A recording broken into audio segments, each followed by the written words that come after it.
Hey guys, so I know the title of the video will probably make you wondering, okay, what is this going to be about? I was actually going through some of my videos the other day, yesterday actually. I was going through some of my videos and I ran across one of my videos that I made. It was my hair tutorial. It was my hair routine, one of my first hair routines that I did about 3 years ago. And because I kind of, to a certain degree, I kind of like stopped viewing that video. Like when comments come in, I literally just did not open it, did not read it, because there were so many negative comments on that video about me.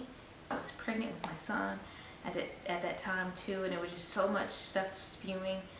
And I was like, I felt like if I allow myself to read the comments and feed into them, I was gonna give that negative energy to my baby. So I just stopped viewing it, and I went in there and I looked at them the other day, and just looking at some of the stuff, and I was just like, wow, some people really are very hateful. Some of the comments were, you know, I have a Jerry curl, my hair is texturized. Texturizer? Siri, what is a texturizer? Let's see. Here is what I found. Comments is her is weave. That's not her real hair. I can tell. I know her. That's not her real hair. I mean, and the reality is, people are responding as if they know me. Like they went to school with me or something, or they just been hanging out with me yesterday, and they know that I said, oh, I'm gonna put texturizer in my hair, and then you're commenting on my videos like we're cool. Like I know her. I know this chick. It's not her real hair. That's texturized. I was talking to my dad about it when this video first became to the point where people wanted to leave their negative comments on my page. And I was saying how they were just talking about my hair, it's not mine, and it's just so negative. And he was like, are you serious? I was like, yeah. And then sometime after my son was born, he asked me, he's like, do they say you put a texturizer on his hair too? I was like, I don't know. Would a person put a texturizer on a brand new newborn baby's head? Their hair texture does not match the way you look.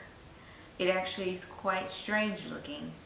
You would look better with a tighter curl hair, like a 4B and 4C. It's almost like you're saying you know better than God.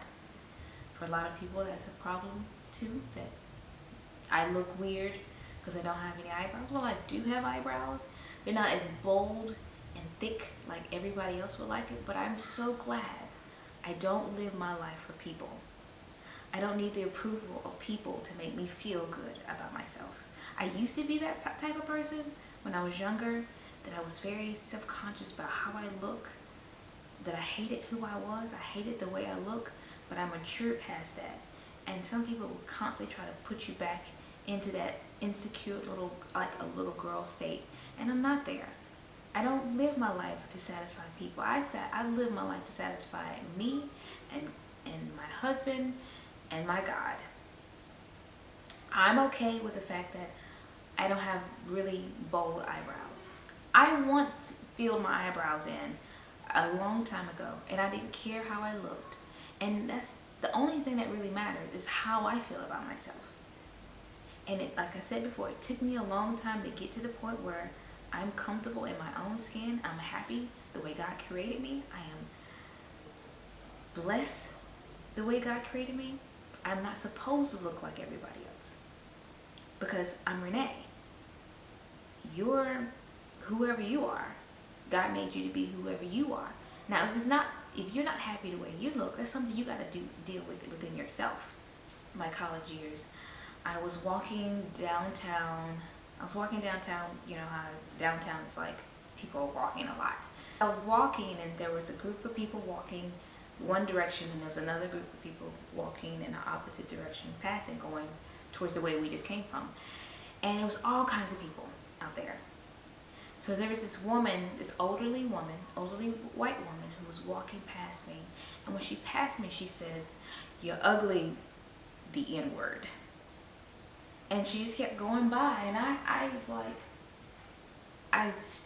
I kept walking. I didn't stop completely, but I slowed down to kind of look back like, what in the world? What just happened? And I slowly started walking back, and I was like playing this in my head. Now I could have done it two different ways. I could have been like, "What'd you say to me?" and drop kicked her in her throat. But of course I wouldn't do that. In Jesus' name. I wouldn't do that in Jesus' name. But I literally was like in my mind playing over like, why would this woman point me out of all these other brown people out here? I mean, there's a lot of brown people out here. A lot of them. But you stop and single me out to show hatred to me. And in my years of being on this earth, I realize sometimes what people say is not really what they mean. They mean the opposite. And so for her to call me ugly, she must really think I'm pretty. And that's what I told myself, so that I wouldn't be negative or let what she said to me ruin the rest of my day. I thought to myself, oh, she thinks I'm pretty.